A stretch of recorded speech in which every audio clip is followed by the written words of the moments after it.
კამელია იქნება ჩვენი სტუმარი. ნაციონალური მოძრაობის იგივე გზა უნდა გამოიაროს როგორც ჩანს. მერობის კანდიდატი საღამო მშვიდობისა. ნიკა, ძალიან დიდი მადლობა. რომ ხარ ჩვენი სტუმარი. დიანა მეუბნებოდა რეკლამაზე მაგარ რაღაცას ინტერაქტივთან დაკავშირებით, მაყურებთ და ბრძანდით, მაყურებელს შევახსენებ.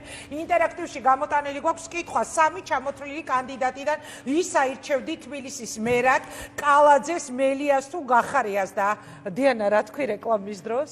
სერიოზული მობილიზება თქვენი პარტიული აქტივის როგორც ჩანს. ან ჩვენი ეთერის აქტიური მაყურებლები არიან. თქვენ როგორ ხსნით? ჩვენი ინტერაქტივით გამარჯვებულად გამოცხადდით ლამის. მოგესალმებით და გილოცავთ პირველ რიგში, არაჩვეულებრივი რთული არ მოიწონო. სამბეჭდავია კი ეთერში და ეკრანზე არ ჩანს ისე როგორც რეალურად გამოიყურება. ან მინდა გითხრათ რომ კიდევ უფრო მეტად სამბეჭდავია, როდესაც შემოვედი და ვნახე დავთვალიერე ალბათ იქნება წარმატების საწინდარი არა მარტო თქვენი ტელევიზიისთვის, არამედ თავისუფალი სიტყვისთვის. თქვენც კარგი ფეხი გაქვთ ნიკა? ნახოთ.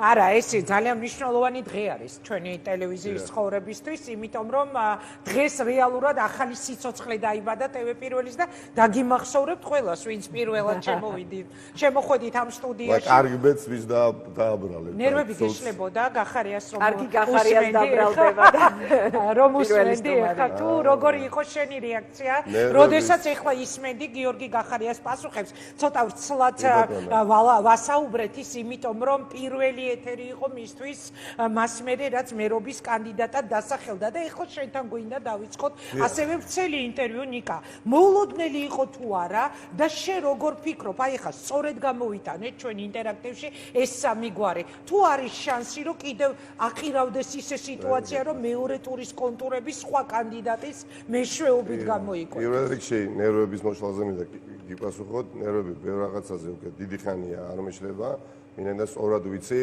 და სწორად ვაცნობიერებ მე მეგობრებთან ერთად, ხარდაჭერებთან ერთად, ამორჩევლებთან ერთად, პოტენციურ ახალ ამორჩევლებთან ერთად თუ რა ბრძოლაში ვართ. და ნერვების მოსაშლელი ერთი მსხვილი ბევრი რამაა ამ ქვეყანაში, მაგრამ ცივი გონება ყველაზე მნიშვნელოვანია. ამიტომ ნერვები არაფერზე პოლიტიკაში ყოფ ადამიანს არ უნდა ეშლებოდეს. ეს ერთი. მეორე, რაც შეეხება თქვენს ინტერაქტივს, მე ვფიქრობ ამორჩეველი 2 ოქტომბერს მიუხედავად ყველაფრისა, რასაც ქართული ოცნება ცდილობს წლების განმავლობაში და აპრობირებული აქვს სხვადასხვა მეთოდები შედეგების მანიპულაციისა, ეს ის შემთხვევაა, როდესაც მას არაფერი არ უშველის და არ გადაარჩენს. ქართული ოცნება უნდა შეეგუოს, რომ ოპოზიცია იმარჯვებს. ქართული ოცნება უნდა შეეგუოს, რომ ოპოზიცია წელს იმარჯვებს. ამაში ვარ დარწმუნებული. ვინ იმარჯვებს ნიკა, ვინ შეუქმნის პრობლემას? მოდით, ასე დავიწყოთ. გიორგი გახარიას ჩართვამ ამ არჩევნებში თქვენი საარჩევნო ამოცანები, პოლიტიკური ამოცანები გართულა თუ გააიოლა? როგორ უყურებთ თქვენ? მის შემოსვლას ეს არ არის შემთხვევითი ამბავი. მე არ მინდა რომ ან ქედმაღლურად ჟღერდეს ნებისმიერი ჩემი პოზიცია თუნდაც ამ პოზიციაში ვიყო დარწმუნებული, მაგრამ ნუ რა ვქნა, ხა რასაც ვფიქრობ, ის უნდა თქვა ყურს ვარ ვიტყვი. ხო. მე ჯერ ერთიც ეჭვი მანამდეც არ მეპარებოდა წარმატებაში, იმიტომ რომ მე უბრალოდ სასურველს რეალობად კი არ ვასაღებ. აგერ შაშანდელი შედეგი შეიძლება მოვიშველიო, ხო, გდანში. გდანში, ეხლა თბილისის ერთ-ერთი ყველაზე დიდი რაიონია და ადამიანი, რომელიც იქ იდგა და მეომებოდა, პირდაპირ თქვა, ეს არ იყო არჩევნები, მიუხედავად ყველაფრისა, მიუხედავად იმისა, რომ ივანიშვილის მოყვანა დასჭირდა გდანში არჩევნებმა 2 დღით ადრე და ივანიშვილი მოიყვანეს ხო მაშინ გდანში მოიყვანეს 2 დღით ადრე, ნუ ადამიანი საერთოდ ჩანდა და გდანში გამოჩნდა, ხო, მიუხედავად ყველაფრისა, იყო შენი კონკურენტი და ახლა კალაძე და გახარია ყველა კვლევით ერთ-ერთი ყველაზე მაღალ რეიტინგული საზოგადოებრივი განწყობის მიხედვით ლიდერები არიან. თუ შეიძლება მე რასაც ვფიქრობ, იმას ვამბობ, ყურს ხო არ ვიგადრებ და მიუხედავად ყველაფრისა, ეს ადამიანი შარშან გახდათ მოქმედი მაჟორიტარი, მოქმედი მაჟორიტარი როცა ხარ გდანში, ეკობიაშვილი ახსენეთ, ხარდაჭერილი პრაქტიკულად კალაძის მიერ, უახლოესი მისი მეგობარი, ხო? ბიძინა ივანიშვილი მაინც წააგეს და 44% დაფიქსირდა ოპოზიციის ანგარიშზე. ვიყავი საერთო ოპოზიციური კანდიდატი. ნუ იმას არ ნიშნავს, რომ სრულიად მთელი ოპოზიცია მიჭერდა მხარს, 19 კანდიდატი ვიყავით და ეს შედეგი დაფიქსირდა. დღეს მე ეჭვი არ მეპარება, რომ ქართული ოცნება განსაკუთრებით თბილისში და მსხვილ ქალაქებში და არა მხოლოდ დიდ ქალაქებში უბრალოდ დამარცხება და დამარცხება ხალხის წინაშე და ხალხი დაამარცხებს ძალიან მშვიდობიანად, იმიტომ რომ ყველაფერს აქვს საზღვარი, აი ყველაფერს აქვს საზღვარი და კანონზომიერება. და ამორჩეველმა გადაწყვიტოს ეხლა ვინ იქნება მეორე ტურში, ბატონი კალაძე თუ ბატონი გახარია. მე სანამ თქვენ შემომიყვანდით ეთერში, მქონდა შესაძლებლობა ბოლო 15 წუთი მომესმინა, ეხლა თუ შემეშალა და მომესმა, მაპატიეთ, ხო?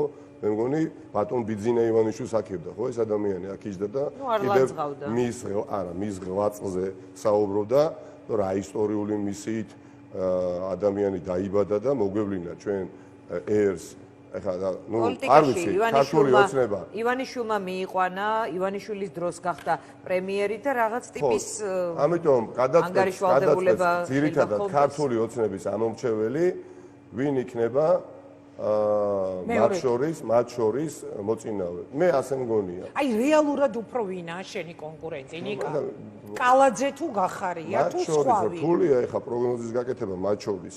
ახლა რომელი უფრო მეტ ამორჩეველს წამოიყვანს ქართული ოცნებიდან, მაგრამ მე მჯერა საკუთარი ამორჩევლის მართლაც 8 წლის განმავლობაში ძალიან ბევრი მიმუშავია ველზე ამორჩეველთან განსაკუთრებით თბილისში და ახლა მხარდაჭერილი პარტიების, როგორიც არის გირჩიმეტი თავისუფლება, ზურა ჯაფარიძის პარტია, რომელიც ძალიან ძლიერი პოზიციებით არის წარმოდგენილი თბილისში, განსაკუთრებით ევროპული საქართველო, ელენე ხოშტარია იქ განსხვავებული პარტიები, როგორც არის ქალბატონი ბურჯანაძე, დათო ჭეჭიანის პარტია, დათო ჭეჭიანის პარტია და ბევრი სხვა, ერთობლიობაში ეს იძლევა სინერგიას და კუმულაციური ეფექტი აისახება 2 ოქტომბრის ჩემის აზრით შედეგებზე. ვნახოთ ეხა წარმოვიდგინოთ ეხა მაყურებელი, რომელიც ჩვენს ეთერს უყურებს და რომელიღაცა ცალკე აღებული კანდიდატი ზის ეთერში და ამბობს, რომ ის აუცილებლად გაიმარჯვებს, ხო? არ მინდა ასე ვისმინებოდე. მე უბრალოდ პრაქტიკული მაგალითი მოვიყვანე შარშანდელი ოქტომბრის თვის რა მოხდა გდანში. და წელს უფრო უკეთესი შედეგი მგონია რომ უნდა დააფიქსიროს ოპოზიციის ძირითადმა პარტიებმა ჯამურად განსაკუთრებით. ვერანაირ 40%-იან ნიშნულს ესენი დიანა და ინგა ვერ მივახლოვდებია და ძალიან ბევრ ოლს წააგებენ. ეს არჩევნები ყველაფერთან დიახაც ოცნება, ქართული ოცნება. ეს არჩევნები ყველაფერთან ერთად განსაზღვრავს ქვეყნის განვითარების მომდენო 10 წლებს ალბათ არის. მაგრამ არ აპირებენ მეორე არჩევნების დანიშნვას, უბრალოდ ხელახალი არჩევნების დანიშნვას ამბობენ ოცნების ლიდერები, თუგნებოდ გახარიას სიტყვებით ვიტყვი, ოცნების ბოსები, რომ არანაირი არჩევნები ამას ხო ისინი არ გადაწყვეტენ საბოლოო ჯამში თქვენ, მე, დიანა, თქვენი ოპერატორები, ძვირფასი თანამშრომლები, გარეთ არ ვიცი მოქალაქეები, ადამიანები ხმის უფლებებზე მქონე საქართველოს მოქალაქეები გადაწყვეტენ და ისე იქნება როგორც ხალხი ნებასაც გამოხატავს. არ უშვებ რომ კალაძის პერსონალური რეიტინგი უფრო მაღალი იყოს. არ მინდა სახელი და გვარების ჩამოთვა, დიანა. ვიდრე ეს არის პარტიის წარმოადგენს. ჩამოთვა, მაგრამ პერსონალურ რეიტინგებში ბევრი პოლიტიკოსი მუდამ ლიდერობდა და დათო ბაქრაძეს არა, სხვადასხვა პოლიტიკოსი არა. ხო, მაგრამ რეალური შედეგი არჩევნებზე სხვა ფიქსირდებოდა. ეხლა გახან ამ ბატონზე მესაუბრებით კალაძეზე, რომელზეც მაღალი წარმოდგენის უარა ვარ, ეხლა რაღაცაკვირია, მაგრამ ნუ ეხლა მაგალითად წარმოდგენის არ არის, მაგრამ ბოდიში ნიკა გაგაწყვეტინებს, სიტყვა არ დაგავიწყდეს. დიანა წლების წინ როცა პირველად ნიკა მელიას კანდიდატურა დასახელდა, გადაღებაზე ვიყავი, მაშინ იმედიდან მისული და პირველი კადრი რაც გადავიღე მელიას სახლში იყო კალაძის პოსტერი ფეხბურთელობის პერიოდში, ხო, ანუ კალაძე იყო ნიკა მელიას კუმირი, ისე რას წარმოიდგენდი ახლა თავის დროზე აი ამ პოსტერს რომ აკრავდი კედელზე, რომ კალაძეს მთავარი კონკურენტი იქნებოდი შენ. კი, ნუ იქ იყო ახლა პოსტერი შოთა არველაძისა და ბატონი კალაძისა, როცა ფეხბურთს თამაშობდნენ და ერთმანეთს შეხვდნენ, ერთი აიაქსში თამაშობდა და მეორე მილანში, ამხანაგური მატჩი იყო. ამიტომ ახლა ბოლო არჩევნებზეც ამ ბატონმა პარტიაზე ნაკლები ხმა აიღო 2017 წელს. ბატონმა კალაძემ უფრო ნაკლები ხმა აიღო, ვიდრე მისივე პარტიამ, ვისი რიგებიდანაც კენჭიყიდა. მათი გადასაწყვეტია როგორ რანაირად იბრძოლებენ ამ არჩევნებში, რა შედეგისთვის იბრძოლებენ გულისხმობ.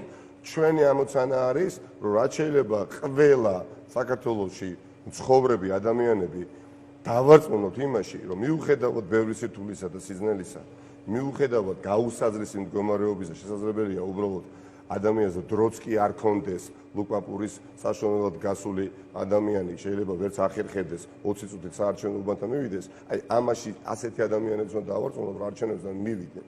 და აი როგორც თქვენ გიყურებთ, ისე ვარ დარწმუნებული, რომ შედეგი იქნება კანონზომილი. არა, აი შედეგი რა იქნება მე ხო, აი რა იძლევა ციფრებით პარტია მათი პარტია არის უფრო წინ ვიდრე თქვენი პარტია, ის პერსონალურად არის უფრო წინ ვიდრე თქვენ. რა პერსონალური რა? იმიტომ რომ ყველაფერს აქვს თავისი საზღვარი და არ ამგონია ჩვენს ქვეყანაში საღად მოაზროვნე საქართველოს მოქალაქემ ვერ შეაფასოს ის სახელმწიფოებრივი საფრთხეები, რომელიც წინაშე განსაკუთრებით ბოლო თვეების განმავლობაში ამ რეჟიმს დასავლეთისთვის ზურგის შექცევა. დასავლური სივრციდან დასავლური სივრციდან დასავლეთისთვის დასავლური სივრციდან ეს ადამიანები ჩვენ ვერ გაგვიყვანენ. დასავლური სივრციდან ეს ადამიანები ჩვენ ვერ გაგვიყვანენ. ივანიშვილი ბატონი ოლიგარქი ჩვენ ვერ გაგვიყვანს დასავლური სივრციდან. დიახაც ვერ გადაგვახვევიეს დასავლურ გზას, იმიტომ რომ ეს არის ქართველი ერის, საქართველოს მოქალაქის ქართველის არჩევანი. რომ არ გადავუხვიოთ და გადახვევა ევროატლანტიკური გზიდან არის როგორც აღმოჩნდა ქართული ოცნების არჩევანი და მე პირადად ეჭვიც კი არ მეპარება რომ უმჭიდროესად არის დაკავშირებული ბიძინა ივანიშვილი ძირგამოთხელ სახელმწიფოს ინტერესებთან ეს არის რუსეთის ფედერაცია. ანუ შეგნებულად ხდება იგივე ევროკავშირთან დაკავშირებით, სესხთან დაკავშირებით რა განცხადებაც აქვს მიზან მიმართული. ამიტომ ეხლა როდესაც ამორჩეველი დადგება დააყენეს ამ არჩევანის წინაშე და კანდიდატად ხელისუფლებას თავაზობს ამ პარტიის გენერალურ მდივანს. მოდით ეხლა სიმართლე ვთქვათ, ხო? ამ ქვეყანაში თქვენს მეც და ძალიან ბევრ ადამიანს ბევრი რამე სამართლიანად არ მოგწონს, ხო და გვინდა კიდევ უფრო დიდი ხანი არ მოგვიწიოს ამ გაჭირვების მორევში ყოფნა და არ ჩაგვიწიოს ამ მორევმა. მაგრამ ვინ არის ამ ყველაფრის შემოქმედი? ბიძინა ივანიშვილი, მხოლოდ თუ ის პარტია, რომლის მეშვეობითაც ძალაუფლებას ინარჩუნებს და ამ პარტიის გენერალური მდივანი ვინ არის? ვინ არის არქიტექტორი იმ თუნდაც დარბევისა 5 ივლისს რაც მოხდა რუსთაველის გამზირზე? ვინ არის არქიტექტორი იმ არ ვიცი იმ არა მე რო ვიყო ეხლა თქვენ რო იყოთ გენერალური მდივანი პარტიის რომელიც ხელისუფლებაში ეს არ არის მერი მარტო და მერობის კანდიდატი ეს ადამიანი არის ზუსტად ისევე პასუხისგებელი იმ შიმშილზე იმ ძალადობაზე იმ განუკითხაობაზე როგორც არის ბატონი ივანიშვილი პასუხისგებლობას კალაძესაც მაფათია ეხლა მოკითხო ამ ადამიანებს რო კითხოთ ის კაცი წასულია სახში საერთოდ ამ რო კითხოთ მათ ამ ლოგიკით ჩემი პოზიცია უფრო ძლიერდება ხო მაშინ ვინ არის ეხლა წარმოვიდგინეთ თქვენ ბატონი კობახიძე რო იყოს თბილისის მოქმედი მერი რა ვინაიდან მუნიციპალური კომპეტენცია უფლებამოსილება მოიცავს ბეტონის დასხმასაც და ასფალტის დასხმასაც და დაგებას რა არ იქნებოდა პასუხისგებელი არა რა საკვირველია პასუხისგებელი და იმ ენით აღუწერელ გაჭირვებაზე რომელშიც ერი ჩავარდა ხო ეხლა რეკორდული მაჩვენებელი მაქსიმუმი დაფიქსირდა მიმდინარე თვეს აგვისტოს თვეში უკვე გასული თვის ინფლაცია მაქვს მაჩვენებელი ინფლაციის 12.7 ისტორიული მაქსიმუმია ხო მაგრამ აი მოდი რა ფასების ზრდა ყოველკვირეულად ცაში მიფრინავს და შემოსავალი მცირდება და რატომ დამარცხდება იცით ერთ-ერთ ფაქტორს გეტყვით ქართული ოცნება აუცილებლად არც ერთი კანდიდატი ნუ ეხლა ბევრი კანდიდატი არსებობს ეხლა თბილისის მერის ნომინირებული რომელიც მოვა თქვენთან ეთერში და ვერ იტყვის რომ ის გაიმარჯვებს იმიტომ რომ ნუ რეალურად ნუ თქვენ ყველა იტყვის მაგრამ გამარჯვებას ასხივებს გამარჯვების შანსებს ასხივებს ხო დავასრულებ ნახეთ არა ვერ იციან ეხლა ხო არის ხო ნუ მე რიგი მერობის კანდიდატები ყავს ხედველობაში რომელიც ვერ გეტყვია მაგრამ რატომ გონია რომ იქნება აი შედეგის თვალსაზრისით საუკეთესო მაჩვენებელი რომელზეც ოპოზიცია ხალხთან ერთად გავა იცით დღემდე ქართული ოცნება დიდწილად დამოკიდებული იყო განსაკუთრებით ბოლო არჩევნებში ბოლო ორ არჩევნებში სახელმწიფო სტრუქტურებში დასახლებულ ადამიანებზე რომლებიც თითქოს და უზრუნველყოფილნი არიან სოციალური გარანტიებით იქ დაბალი მაგრამ მაინც ხელფასით არიან ხო 1000, 1500, 1700 ლარი, თუნდაც 600-ია. ეს ადამიანები ხდები ამ ქალაქში ცხოვრობ, ამ ქვეყანაში ცხოვრობ, ეს ადამიანები ხდებიან, მიხვდნენ უკვე, რომ ამ ხელისუფლების პირობებში უბრალოდ მათაც ზუსტად ისევე უჭირთ, როგორც დაუსაქმებელ ადამიანს. ნიკა, ერთი ანუ ფასები ერთისფერ იმატებს, შემოსავალი იგივე რჩებათ და ეხლა რომლის ხელისუფლებასაც ისინი წარმოადგენენ, რომ მაღალი პოლიტიკური თანამდებობის პირები მოქმედებაში მინისტრის მოადგილეები, ისინიც კი თავისთავად რჩებიან მარტონი, ხვდებიან, რომ განვითარების შანსი ამ ხელისუფლებასთან ერთად ქვეყანას არ აქვს, მაგრამ ამ პოლიტიკური თანამდებობის ქვეშ მყოფ საჯარო მოხელეებს საერთოდ დაკარგული აქვს პერსპექტივა, რომ ქვეყანა შეიძლება განვითარდეს. ეს ადამიანები მივიდნენ და მოაწყველებდნენ. 2018 წელს რა მოხდა? 2018 წელს ნახეთ, 2018 წელს იმდა დავასრულებ. თქვენ რომ 3 დღით ადრე ჩემთვის კითხვა დაგესვათ და მე მეთქვა რომ აუცილებლად ქართული ოცნება პირველ ტურზე თუ ვისაუბრებდით და ამაც ხდებოდა თქვენ მეტყოდით თუ როგორ ეხა იქ ადმინისტრაციული რესურსი იქ ბიზინა ივანიშვილი რა მოხდა ხო ნახეთ ხო პირველ ტურში რა მოხდა როცა ძალიან დაგსაქსული იყო განსაკუთრებით ოპოზიცია სამწუხაროდ მიუხედავად ამ ყველაფრისა ნუ დამარცხდნენ საპრეზიდენტო არჩევნებზე და მას შემდეგ საარაკო სიგიჟეები პოლიტიკური და არამხოლოდ პოლიტიკური ჩაიდნენ ქართულ ოცნებაში. დაინახეს კინაღამ წააგეს ეს უმნიშვნელო ნიკა სხვა რამე უნდა გკითხო. ასეთი სიტუაცია იყო რამდენიმე თვის წინაც. აი შენ ახსენე წეღან გლდანი. დიანა უნდა ვთქვა რომ გლდანი არის ის შემთხვევა. მე ვერ ვისაუბრებ მთელი საპარლამენტო არჩევნების შესახებ, მაგრამ გლდანი არის ის შემთხვევა, რომელიც მე ვნახე ჩემი თვალით ოქმები თავიდან რა ოქმებიც იყო და მე როგორ გადაწერეს და ვიყავი გაოგნებული. მართლა გლდანში ეს მოხდა არნახული გაყალბება. ამას ვამბობ ღია და პირდაპირ, მაგრამ აი რა შეიცვალა. ერთი წუთით გადაგიწერეს, გადმოგიწერეს, ხალხმა გააკეთა თავისი არჩევანი და მე რა მოხდა? გლდანის მაჟორიტარი არის ისევ სხვა, ყუბიაშვილი და ხალხი სად არის? ნახეთ, ეს იყო ეტაპი, როგორც აღმოჩნდა სამწუხაროდ იმ გრძელი მნიშვნელოვანი ბრძოლის. ერთი გადამწყვეტი მნიშვნელოვანი ბრძოლის ეტაპი აღმოჩნდა, რამაც გამოიწვია. მე გეუბნები რომ გაახალბესთო. მე ხო არ გადავდი. გადაგიჯღა. მას შემდეგ ძალიან ბევრი ხალხი სად იყო და ხა რატო ვერ დაიცვა ოპოზიციამ ეს მოპოვებული. რა დაემართათ ქართულ ოცნებას, ხო? რა დაემართათ და ისეთი ძიმე შეცდომები დაუშვა აღელვებულმა არ დარჩა ინგლისურ ენაზე, ფრანგულ ენაზე, გერმანულ ენაზე სოფლიოში მოლაპარაკე პოლიტიკოსი, რომელმაც არ დაგმო ქართული ოცნების საქციელი 23 თებერვალს, ხო? აქედან გამომდინარე, ჩვენ შეგვიძლიათ ისე ჰაიდა კი არ მოსულა, ბრძოლის შედეგი იყო. იმას ვამბობ, ჩვენ 1 ნოემბერს გამოვედით მეორე დღესვე რუსთაველის გამზირზე და ბრძოლა დავიწყეთ უსამართლობის წინააღმდეგ, ამ გაყალბებული არჩევნების წინააღმდეგ. საბოლოოდ კულმინაცია იქნება, არა, კულმინაცია იქნება 2 ოქტომბერს. ეხლა რთულია ხალხო, ვინმეს თუ გონიათ, რომ ოლიგარქიულ რეჟიმთან, იცით რა, წინასწარ თქვენ დიანა ტრაპაიძეს, ნიკა ამელიას და ინგა გრიგოლიას შეუძლიათ ეთერში დასხდნენ და 100%-ით თქმა იმისი, რომ ერთი თვით ადრე, იცით რა, ოლიგარქი აუცილებლად წააგებს და ფავორიტი არის ყველა ოპოზიციური კანდიდატი. ხა რანერი ოლიგარქია, მაშინ რომ ჩვენ ვითვალისწინებთ მის მეთოდებს, რასაც ის ჩადის, ხო? რომელიც თავიდან ბოლომდე არის რუსეთის ფედერაციის დიქტანტის ქვეშ. ეჭვი ამაში ამებარება, ამიტომ ბრძოლა, ვინც იბრძოლებს, ის გაიმარჯვებს. და ხა ვინმეს თუ გონია, რომ ქართულ ოცნებას ან იდეა შემორჩა, ან უბრალოდ სარიაზრი შემორჩა. არაფერი, ხა აი დღეს ზურაბ გირჩი ჯაფარიძეს სხვადასხვა საარჩევნო სიაში ჩაწერილ ადამიანებს ასუშვებიან, ხო? მე ვესაუბრე ზურაბ ჯაფარიძეს, ხა ურეკავენ სათითაოდ სხვადასხვა რაიონებში, ხო შეიტანა ზურაბ ჯაფარიძე სია საარჩევნო და ძალდატანებით აწერინებენ განცხადებებს, რომ გამოიტანონ საკუთარი ნებით განცხადება შეესწოდა რომ მან შეშლია ჩემონიკა ზურაგირჩი ჯაფარიძის ამომრჩეველი ზუსტადაც რო არ არის ის ამომრჩეველი რომელსაც შეეშინდება ზემიდან რამდენიმე ადამიანმა დაურეკა ზურაგირჩი სხვა ყაიდის ხალხი ავიღე მაგრამ რამდენიმე ადამიანმა დაურეკა და სიიდან ამოწერა თხოვდა რატომ იმიტომ რომ გარკვეულ რაოდენობას შენ თუ სიიდან ამოწერ სია გიუქმდება ხო სუსის მუქარა არ იყოს პარტია წარმოდგენილი. რატო აკეთებს ახლა თქვენი აზრით მსგავს რაღაცას ხელისუფლება? იმიტომ რომ უბრალოდ დარწმუნებული არის, რომ ძალიან უჭირთ შეთქმულებას მოუწყობენ ეს ჩვენი თანამოქალაქეები, ძვირფასი საქართველოს მოქალაქეები, საარჩევნო უნდასა მოატყვილებენ.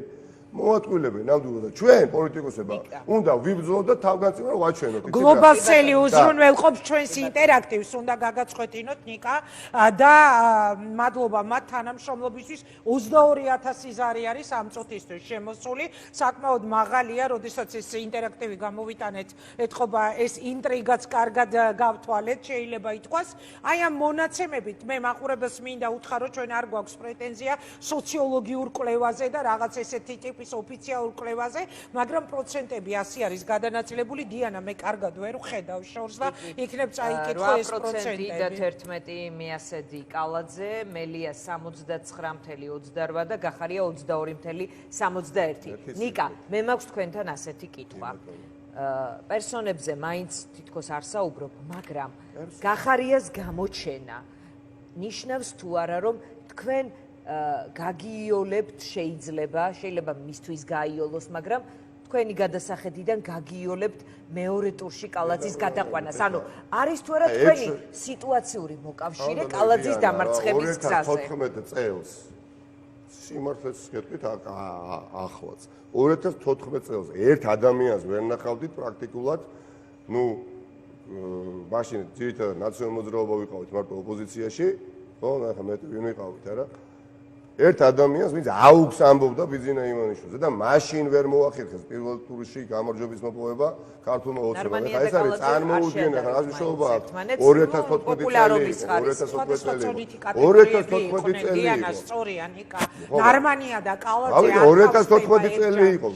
თავიდან ბოლომდე ეხლა სიმართლე გითხრათ, წესიერებით, პატიოსნებით ის ადამიანი ბევრად ჯობდა, ვიდრე კორუმპირებული ადამიანი, რომელმაც სესხა დაღებული, არა, სხვა როგორ მნიშვნელოვანია სესხა დაღებული ფული 60 მილიონი, ვითომც არაფერი გააქრო ავტობუსების ტენდერიდან, ხო? კალაძის მეორე ტურში გადასაყვანად გახარია არის თუ არა თქვენი სიტუაციური მოკავშირე დღეს თქვა ეს კითხეთ? არც კი ვუშვებდი სიმართლეს გითხრათ. აი საერთოდ თუ კი რამეზე არც მიფიქრია ის, რომ შეიძლება თბილისში მეორე ტური არ იყოს, საერთოდ აი ქიმერაა ის. ეხლა ბატონი გახარია საერთოდ აწარმოებს ვატარებ მეორე ტური გარდაუქმე. თბილისში შედეგობრივად მოვიგებთ ოპოზიციამ, რომ ეს ევროპული საქართველოს გიჩი მეტი თავისუფლება რა პარტიებიც ვართ გაერთიანებული ელენე ხოშტარიას დროა და ბატონი ბურჯანაძე, ჩიჩინაძეს პარტიის მხარდაჭერები მეშვეობით მოვიგებთ პირდაპირ გეუბნები და შედეგობრივად ნიკა მელია როგორც ნიკა მელია კი არა, ადამიანი, რომელიც ხარდაჭერილია ბევრი განსხვავებული ადამიანის მიერ. პირველ ტურში შედეგობრივად 100% როევრე და მესამე ადგილზე ვერ გავა, არ ვიცი და ოცნების ხმებს შეჭამს ნაწილს მაინც. დიანა, რას გეკითხება? გახარია ხო გაუხობს ხმებს? კი ბატონო, რას ბატონი გახარია შემო, მე ხო არ ვარ, მე ვარ. სიტუაციური მოკავშირე ხო არ აღნიშნა ჩატარებული და ვიცით რაზეც საუბრობდა, მოვა ეს 2 ოქტომბერი და გდანში ხარ პრესეტერში მოვიდოდი კალაძეს ნიკა. თქვენი კვლევა ამას ამბობს, რომ კალაძეს უსწრებთ?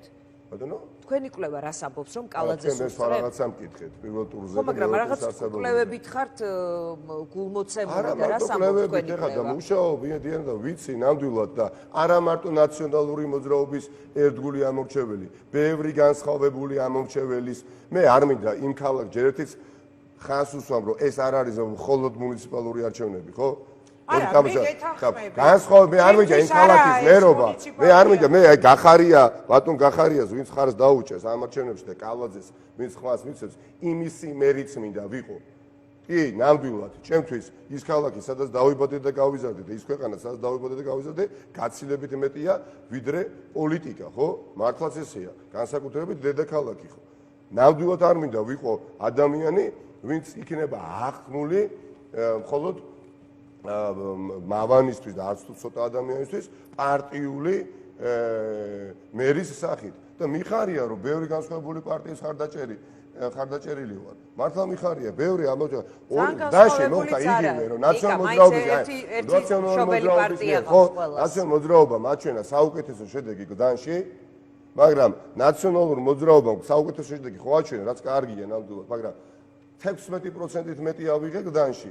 არა, ანუ საიდან იგივე იქნება, ამიტომ სოქმები ვიცი ზეპირა და ამაში გეთანხმები ნიკა და შენ იცი ჩემი განსაკუთრებული ერთი წუთით დამოკიდებულება მაქვს მე შენს მიმართ იმ თვალსაზრისით რომ თუ ამ წლებში ვინმეს თავზე წისქვილის ბორბარი ადატრიალებულა და ჩემი ყველაფერი გადათხდა თავისი დაჭერით იმუნიტეტის მოხსნით ასე შემდეგ და ასე შემდეგ ერთი კითხვა მაქვს უბრალოდ ერთი წუთი ბიძინა ივანიშვილი ეხა თბილისის მეერობის კანდიდატი იყო მოიგებ და იგივე ბატონია.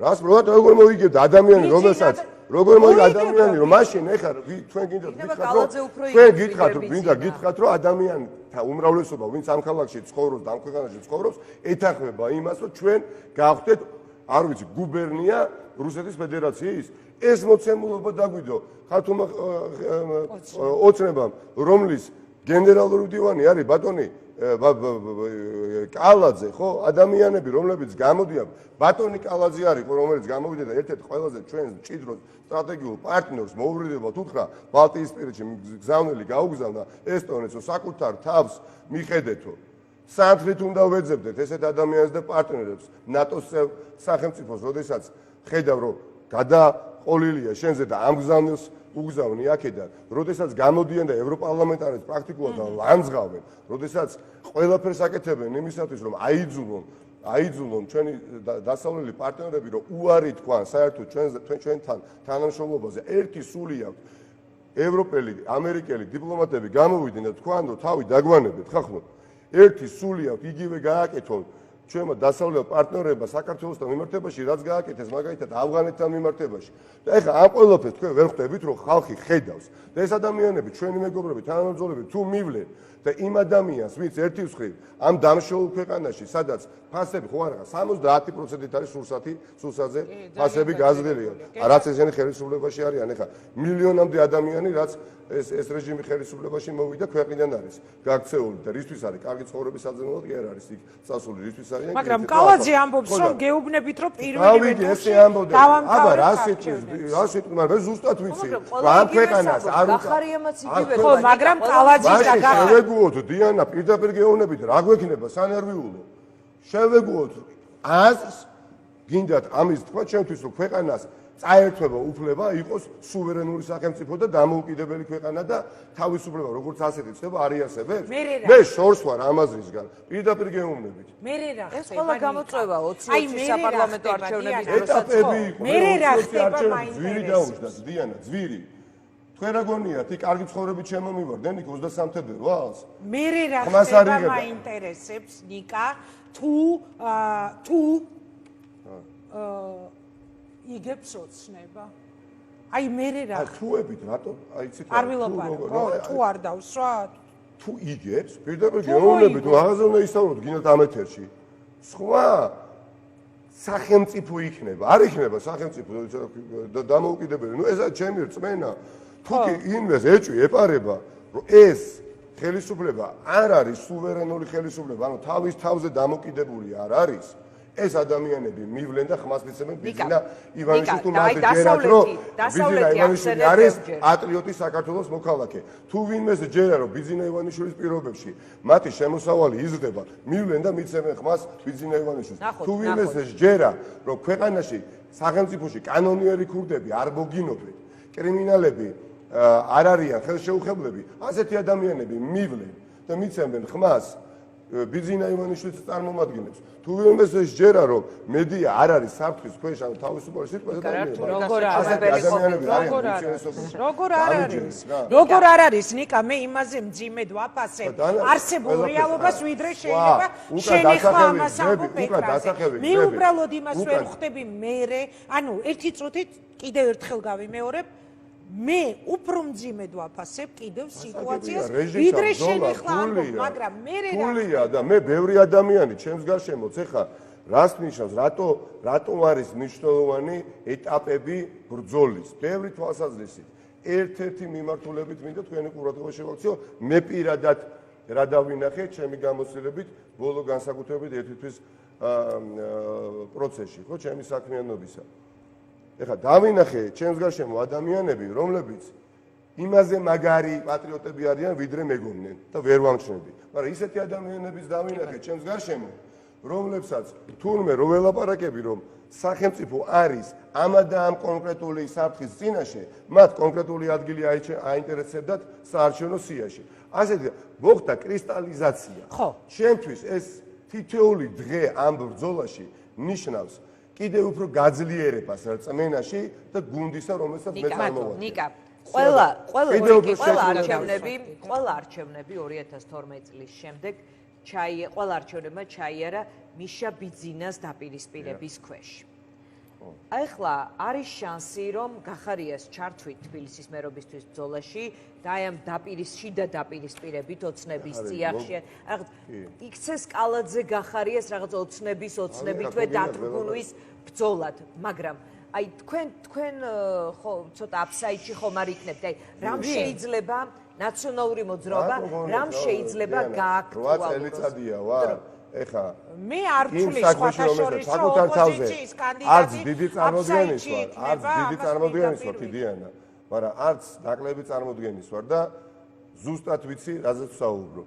ვერც ბატონი გახარიას და ვერც ბატონი კალაძის კონკურენტებად არსებობა ამ ქვეყნის მომავალს ვერ წაშლის. პირდაპირ გეუბნებით, ერთსაც დავამარცხებთ და მეორესაც დავამარცხებთ. ჯერად ეხლა თუ მეუბნებით, რატო გჯერაო? მე ჯერა. მაგრად ვჯერა. რუსთავში ვჯერა, კირკიტაზეში. დიანასგან განსხვავებით მე არ ვფიქრობ, რომ საიტში შეიძლება. არა, მე არ მეორე ვეკითხები უბრალოდ. ვიცი, მაგრამ მე როგორ ადამიანი და დიანა მოცოვი კამათოთ ხო? არა, რა ძალიან მნიშვნელოვანია, იმიტომ რა არის, იცით?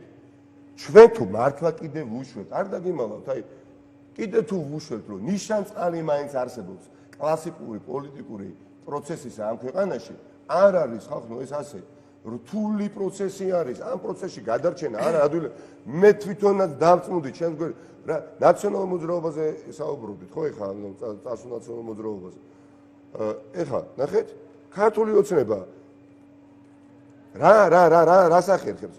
ყველა ვინც ჩვენს რიგებში იყო, უმრავლესობა და კარგი იქნებოდა რომ არ ყოფილიყო ესენი ხელისუფლების ნაწილი. დღეს არიან ქართული ოცნების რიგებში კანდიდატებად, საკრებულოს თავმჯდომარეობის კანდიდატებად, მერობის კანდიდატებად, სასამართლოში რა ხდება, ჩემზე კარგად მოგეხსენება და ასე შემდეგ. როგორ ბედავენ საერთოდ ეს ადამიანები, ვინც მართლა ნეტავ არ ყოფილიყო წინა ხელისუფლების ნაწილი, ხო? აი ეს ადამიანები გვერდში არათუ დაიყენეს, არამედ მათზე დამოკიდებულნი არიან. ერთგვარ დაგისახელეთ კონკრეტულად ბატონ მურუსიძეს, რომელიც გამოც თელზე დასავლელ პარტნიორებს ეუბნებიან, რომ თქვენგან არ ჭირდება დახმარება. ხო არ ვიგონებ, ხო ბატონი სუბარი და სხვები გამოვიდნენ, რომ ხო ევროკავშირზე სურს სასამართლო სისტემის, ქართული სასამართლო სისტემის მონგრევა და გაკონტროლებაო. და იმ სასამართლო სისტემის თავი და ბოლო არის ბატონი მურუსიძე. ახლა ამაზე მეტი სიგნალი რა უნდა იყოს? მარიკა, უნდა დაგემშვიდობოთ და ბოლო კითხვა მაქვს ასეთი. თქვენ შემდეგ სტუდიაში შემოვა თქვენი პარტიის ყოფილი თავმჯდომარე. რამე ხომ არ გაქვთ დაუბაროთ ან უთხრათ? გრიგოლ ვაშაძეს ყველაზე მნიშვნელოვანი გაგცეთ ამ კითხვაზე პასუხს. ჩემთვის არის რა ნამდვილად და ბევრი ადამიანია ასეთი ნაციონალურ მოძრაობაში და ჩვენს პარტნიორ პარტიებშიც. ხახდო, ერთის მხრივ ჩვენ გვაქვს ისტორიული გამოწვევა, რომელსაც უნდა ვუპასუხოთ, დამღლელი არის, არ არის ადვილი. ხან დეპრესიაში გივარდება ამომრჩეველი აქტივისტი, ხან რო გონია აღმოაჩენ შენს გარშემო ადამიანს, რომელსაც უყურებ როგორც თანამებრძოლს, მაგრამ რეალურად სავარძელი აინტერესებს თურმე, ხო, პროცესი მტკივნეული არის, მაგრამ ზუსტად ვიცით, რისთვის ვიბრძვით ისტორიულად.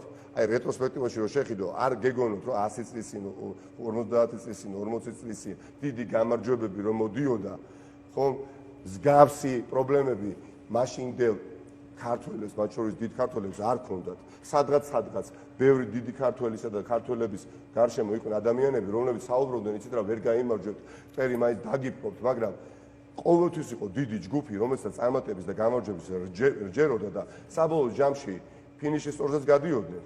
და გამარჯვებასაც მოიპოვებდნენ. ამიტომ იგივე მოხდება ახლა. ესეც მეგრელია, შერაგონა. არ ვიცი მე. იქა მელიაც მეგრელია, გახარიას აუგისტის თქმა არ მინდა.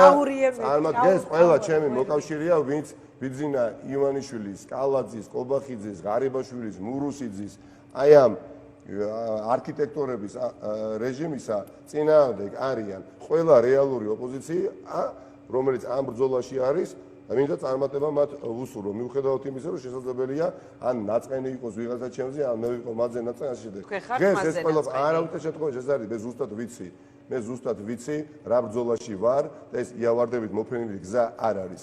შე შემთხვევაში შეიძლება ისეთი ადამიანისგან დაგწყდეს გული, რომ მართლა შეიძლება უბრალოდ ნიკა ჩემი მეგობარია უნდა ვთქვა და ძალიან აი გარეგნულად ხო რაღაცა ისეთია დიდი და რაღაცნაირი და სინამდვილეში ძალიან ბევრი რამე წყის და ემოციურად რეაგირებს ხოლმე. ასე მგონია მე ასეც ვიცი. არა, ნუ ეხა არა ვარ რკინის ნამდვილად არა, მაგრამ მიზანი ვის გარშემოც ვართ გაერთიანებული, ჩემთვის ბევრად მნიშვნელოვანია, არ დაგიმალავთ. ბევრად მნიშვნელოვანია, ვიდრე ცალკეული ანწყენები ან არასასიამოვნო არ დაგეთანხმო. ყველა ადამიანის ცხოვრებაში დგება, როცა ისეთი მომენტი, როცა ძალიანაც შეიძლება ნაწყენი იყო, მაგრამ მოცემულობიდან გამომდინარე აღარ გინდოდეს ამაზე. ნაციონალური მოძრაობის მოქმედ თავმჯდომარეს და სტუდიაში თქვენ შემდეგ ველოდები ყოფილ თავმჯდომარეს ახალ პოლიტიკურ პარტნიორთან ერთად. წარმატებები მინდა გისურვო. მოდი ინტერაქტივს ეხლა კიდევ ერთხელ გადავავლოთ თვალი. ანუ კალაძე, მელია, გახარია, ჯერჯერ პროპორციები იგივეა. არ იცვლება, ნუ არ ვიცი, ეს ადამიანები, ვინც ახლა რეკავენ, მადლობა და ხარს მიჭერეთ, მე დარწმუნებული ვარ, რომ 2 ოქტომბერს, როგორც ერთი მუშტი ისე შევიკრებ და თითოეულ ხმაზე გიბრძოლებ. მართლა თავი უნდა გადავ. პირდაპირ გემოვნებით რა. და გვისმენს ბევრი ადამიანი. უნდა გადავდოთ თავი. ქართულმა ოპოზიციამ უნდა დაინახოს, რაც ბიძინა ივანიშვილმა ერთხელ თქვა. თუ გიჟები არიან, კედელს აწკდებიან. ოთხ ოპოზიცია. დაგვინახოს 2 ოქტომბერს ამ ბატონმა საარჩევნო უბნებთან გამაგრებულები და ხმის დაცვის პროცესში ჩართულები და ჩართვალოს გიჟები. ბატონო, მართლაც იმიტომ რომ ამ მომავალს არ წავაშორეს ყოფილი მართველი პარტიები ამდენი წელი თავი შეინარჩუნა და ამომრჩეველი რაღაც ერთი და იგივე ზომებში ეს არის კიდევ უფრო ძლიერდებით. ერთი ადამიანი მიდის 10 მოდის.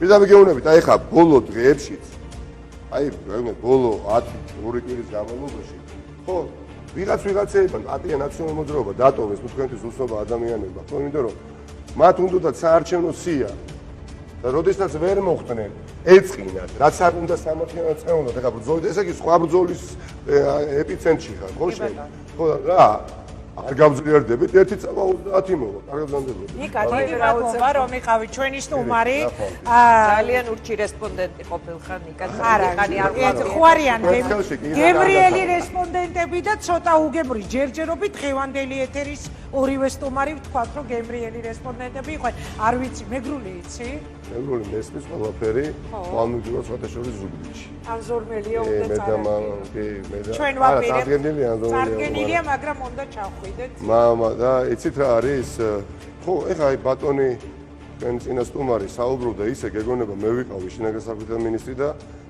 ის იყო ოპოზიციონერი ან პრემიერ-მინისტრი ხა ზუგდიდში ყველაფერს თავი დავანებოთ. ღირსების საკითხია, აი მარტო იაკერზაია ახსენეთ ხო თქვენ? მარტო იაკერზაია, ფოტოშოპი რომელი რასკოლაც იაკერზაიას ქვეშ იყო ანუ მართლობა ქონდა იაკერზაიას ადამიანი, რომელმაც უბრალოდ უარი უთხრა ადგილობრივ ხელისუფლებას პროცესებში ჩართვაზე საარჩევნო და მერე ცენტრი ჩაერთო და აიძულეს ქალბატონი რომ ჩართულიყო. არც ნაციონალური მოძრაობის ხარდაჭერი იყო, არც ქართული ოცნების. უბრალოდ ჩათვალეს რომ როგორ შენ მოქმედი სკოლის დირექტორი ხარ, რატო არ გვიჭერ ხარსო. იქამდე მიიყვანეს ადამიანი, მოკტა ქალბატონი. ბაჩანა შენგელია მისი შვილი. გინახავთ როდესაც პოლიტიკური განცხადებით? მანა არა და წარმოიდგინეთ ეხლა ნებისმიერმა ბიჭმა შვილმა წარმოიდგინოს რომ ნებისმიერმა შვილმა რომ დედა სწორ ადგილზე მოუკლეს და ის ყველა სოთაშორის დამთავრებული და ღირსების საკითხია რომ იაკერზაიას ყველაფერს თავი დავანებოთ მართა სახელი სადიდებლად გამარჯვება მოვიპოვოთ ზუგდიდში და არა მხოლოდ ზუგდიდში და ბატონი გახარია ეხლა ისე საუბრობდა გეგონება ან იარაღს მეუდებდი ან მე ვზალადობდი, ან მე ვყავდი სკოლის დირექტორი. ნიკა, მადლობა ნიკას. მამას მოკითხვა, რომელიც ყველა ჩვენგანის ლამის ოჯახის ექიმი იყო და მოკლედ წარმატებებს გისურვებთ. დიდი მადლობა ანზორმელიასთან ჩვენ გვექნება ინტერვიუ. ახლა უნდა გავიდეთ უკვე რეკლამაზე, ნიკას დავემშვიდობებით სტუდიიდან გავა. რამდენი